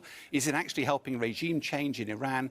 Is it helping stop Iran securing nuclear weapons? If the answer to those is no, there is a question about divergence of objectives between Israel and America. If we also zoom out... Have you ever told chat what bibi means in Turkish? You mean pipi? Pipi mi diyorsun? You keep talking about America losing this war, but you completely go over the fact that Israel's winning literally in every aspect. Okay, I think you forget something very important. If America's losing this war, so is Israel. That's it. Like, I get the point that you're trying to make here, which is like, oh, well, Israel gets to blow up whatever it wants to blow up. But like, America is still the big daddy in the equation. If America's not achieving its military goals, then Israel doesn't care about the Hormuz or Gulf states. No, I understand the point that you're trying to make. But if America, quote unquote, loses this war, then who the fuck is going to carry Israel on its back? How do you not understand? It's over. No America means no Israel. There is no world where Israel exists without America. Without America, Israel would be gone. Look at the broader region. White House is blaming Israel for the chaos. Oh, that's awesome. Decimated. Iran is still fighting back. If we look at some of the action over the last 24 hours, there have been strikes in the UAE, strikes in Saudi Arabia. We've also had 4 Iranian drones striking the US embassy in Baghdad. We don't hear any reports of casualties, but it did lead President Trump to sound surprised that Iran still had this capability. In addition to that, we've also got the Iranian proxy still active. We've got Hamas available in the Gaza. We've got Hezbollah operating in the Lebanon. We've got the Houthis down off the Yemen. We've also got forces in Iraq and Syria that are also causing a great deal of difficulty. All of this, though, the main area of problem is around the Straits of Hormuz, where, of course, the blockade there is leading to a massive spike in oil prices. If you look at this strategically, this is a war against Iran, but look at the activity and how the war is spread, causing a major, major problem for American forces. Okay. Now, the US strategy here will have been based on a military plan, and that military plan will have been war-gamed several times. I used to be involved in some of that wargaming. Occasionally, I even played Iran in that game. And every time you played it through, Iran got decimated militarily, but it always ended up controlling the Straits of Hormuz. And bluntly, there's no easy answer to that. Iran's had 30 years to plan its defences there, to tailor its weapons, make them hidden deep underground, and probably got months and months of supplies, which make it very difficult. There's no simple solution unless you put boots on the ground, and at the moment that looks unlikely. And therefore, that's probably why President Trump was prompted to look to NATO to try and get some more help from the international community. Now, here's some of the NATO countries, but let's be quite clear. NATO is a defensive alliance, doesn't exist to try and help America as it conducts... Bullshit. Bullshit. What kind of defensive posture was NATO engaging in Libya? That was an aerial bombing campaign. What kind of defensive posture were the NATO forces engaging in fucking Libya? That is bullshit. Remember, these guys are also still Western chauvinists. They're liars. At least you can make the argument with Iraq. I mean, you really can't. Or Afghanistan. Because like, oh, Al-Qaeda, they struck us, 9/11. We were attacked. With Afghanistan, you can make the argument. With Iraq, you can't. Right? But there is no argument. None of that was defensive either, by the way, obviously. But like America was attacked on 9/11 and they chose to attack Afghanistan and Iraq. Hasan not understanding basic defensive colonialism, shaking my head. An offensive campaign against another country, particularly when it's not entirely clear that that military campaign is based on a... Afghanistan and Iraq weren't defensive, Lamau? Yeah, no shit. You think I don't fucking know that? I'm saying that there was at least an argument that America could present to NATO to say, look, We got attacked, and the guy who did it is hiding in Afghanistan. We need to go and extract him by militarily occupying Afghanistan, which like they had something that they could tie to. Whereas with Libya, there was nothing. It was just purely offensive. No fake reasoning for it whatsoever. Sound legal basis. So how's this war going to end? Well, it seems very difficult for there to be a military solution to this without putting boots on the ground and a very, very long... Yeah, it's not happening.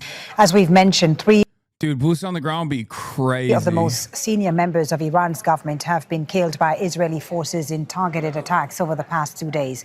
Intelligence Minister Ismail Not contradicting you, but the Taliban offered Osama to a third party. Yes, I know.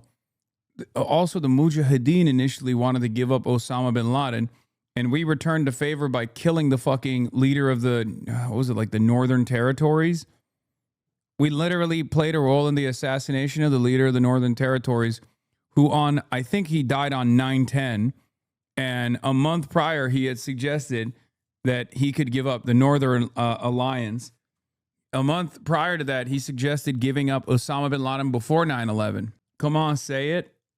I'm not going to say anything. Ahmad Shah Massoud. Khatib is the latest senior official to be killed in an Israeli strike overnight.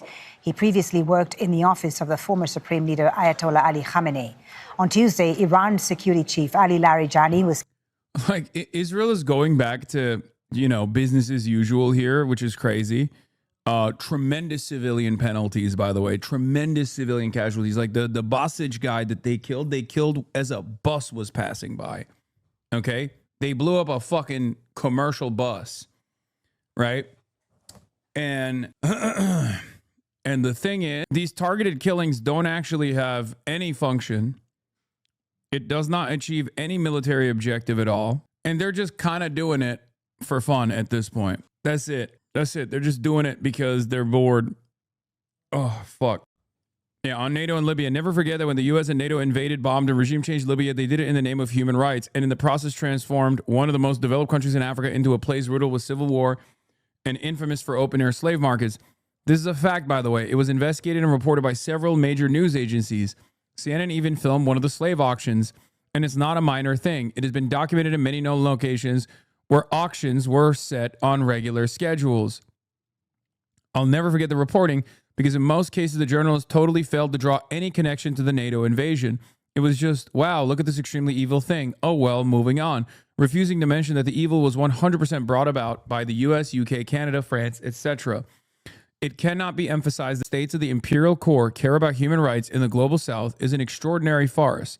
They are quite happy to produce open-air slave markets in a failed state if it suits their interests. That's it. I'm in Benghazi. It's fucking trash. Sorry. Well, now you got 2 Libyas, right? At least 2 for the price of 1. I don't know what to tell you, chatter. I hope things get better eventually. Why are you laughing? It's just, he just literally said, it's like when Turkish chatters come in and they're like, yes, to government smuggling oil and fuel. Listen, the Turks are there. They're aiding and abetting. At least one of the governments. What the fuck, bro? We can hear you laughing. I mean, what can I fucking say, man? What can I say? We are the great Satan. Trump wants no more strikes on Iranian energy sites after Israel Wednesday's attack on a vital Iranian gas field. I live in Mississippi. Y'all don't know what it's like. Man, you're really gonna fucking compare Mississippi to Benghazi? Turks, Russians use Egypt, Italians, and Americans, it's all here. I mean, yeah, Mississippi's ass, but come on, dude. At least they don't have open-air slave markets. I mean, actually, I don't know if Libya still has it. They don't have it anymore. Yeah, Mississippi don't have it no more. They do slavery, but it's behind closed doors. They don't do it in open-air slave markets. They do it in the prison system. It's hidden, justifiable because it's constitutionally approved slavery as a mechanism of punishment. Israel doesn't hate the chaos. We do. Anthony Lameza says, Israel doesn't hate the chaos. We do. We want stability. Netanyahu, not so much, especially in Iran. They hate the Iranian government a lot more than we do, a White House official said. Israel doesn't hate the chaos. Trump aides foresee Iran endgame divide with Israel, despite close coordination between Trump and Netanyahu. Barak 8200 Ravid, the middleman between the Israeli state and the American one. Very interesting. I love hearing from Barak, Israel's strongest soldier, Ravid, doing the 754,000th report about American government is very mad at Israel. Yeah, every single fucking day, dude. Barak Unit 8200 Ravid. Oh, Benjamin Netanyahu's really angered Joe Biden now. Yeah, this is fucking 10 days apart, by the way. Barak Unit 8200 Ravid. Scoop. U.S. dismayed by Israel's Iran fuel strike, sources say. Israel strikes Iran natural gas facility in coordination with the U.S. And then again, Barak Unit 8200 Ravid turning around and saying an Israeli official or an American official told me that they're really mad at Israel. Yeah, more from Barak Unit 8200 Ravid. It's awesome. It's great. Things never change. That's just, you know, Israel is going to bomb more civilians tomorrow, and Barak Ravid is going to report on how America is really mad at Israel once again. How do you know about 8200? Brother, it's like half of my chat. What do you mean? Of course I know about Unit 8200. Half of them are in here watching every day. Half of them are in here being like, oh, why don't you use Zapar on Kaya again? Hasan, you are Hamas, terrorist, terrorist. Here, Iran, write this one. This will get him. Terrorist. Iran Morad, write he is a terrorist this time. We will get him. Trump knew of South Par's attack and approved of it, but now he's against strikes on Iranian energy sites, believing Tehran received the message that it must reopen the Strait of Hormuz. Trump opened the future attacks on Iranian energy facilities depending on the Iranian retaliations. It's just fucking bullshit. The Brandonization is complete, dude. It's awesome. I'm really mad. It's the same fucking actors writing it, too. It's literally the same guy writing the same article over and over again. Okay? It's awesome. Red lines and disagreements between Israel and yet another American head of state for the 750,000th time. Surely this time is different, guys. And yes, Barak Ravid was literally an Israeli spy. He served as an analyst in the IDF surveillance unit, Unit 8200, until 2023. I simply can't take another 700 Barak Ravid fake U.S.-Israel tension stories. We did this for 15 months with Biden. Ravid published 30 plus of these, and no policy ever changed. They're curated by White House officials and Ravid to create artificial distance between the president and unpopular wars. Are you not afraid to go to Cuba? Why would I be? Killed in an Israeli attack in Tehran. Larijani was appointed Secretary of the Supreme National Council last year and recently said the U.S.-Israeli war set the heart of the Iranian nation ablaze. And Gholam Reza Soleimani, the commander of Iran's internal security unit, was also killed by... They kill revisionists in Cuba, bro. Israeli forces on Tuesday. He was sanctioned by the U.S., European Union and other countries for his suspected role in suppressing dissent in Iran. Back to you, Mohammed Val, in Tehran. The Iranian president confirming in the last hour that the intelligence minister was indeed killed. What effect, what impact is this having on the Iranian state and the system? Well, fully generally speaking, it's a very hard blow on the government here and on the people who support the government. Of course, we have seen with the gathering today, thousands of people paying tribute to those two leaders who were killed yesterday. And now we have this new assassination. There is no doubt. Nobody can deny that this is a very challenging situation for the government here and for the country, particularly the segment of the population that still hopes that this government will remain in place during and after this war. But there is also that spirit of defiance among the people, particularly among the leaders, saying that, you know, when the late Supreme... Why can't Iran manage to kill even one single notable dude? I don't know, maybe because the world's most powerful military with a, finite but virtually unlimited supply of defensive weapons have basically designed the most protected airspace of all time. And at which point, Iran might have still killed someone. We just don't know. Iran doesn't have a competent air force. They don't have strato tankers that can fucking refuel their flight. They refuel their planes as they go into precise strikes on Israeli airspace. It's just not so easy to go up against the most powerful military on the fucking planet. Also, Israeli officials are hiding in bunkers, let's be real. Leader Ali Khamenei was assassinated. The Americans and the Israelis were betting on that scenario, on that incident alone to lead to the disintegration of the country, or of the government, I mean. That didn't happen. And one after the other leaders have been assassinated. And before that, there were many assassinations during the previous war and so on. The leaders here are saying that this is not the way to change the regime in Iran, and it is not going to lead to the results desired by the Americans and the Israelis. As you can... I never understood why China never gave Iran J-10 fighter jets. Like, are they allies or not? They're not. China doesn't have any... The exception of the Democratic People's Republic of Korea, which is like a holdover allegiance from the Korean War. China does not have any full-blown security arrangements. They have favorable trade relations, they have strategic partnerships, but the Democratic People's Republic of Korea is the only country on the planet that has a security agreement with China.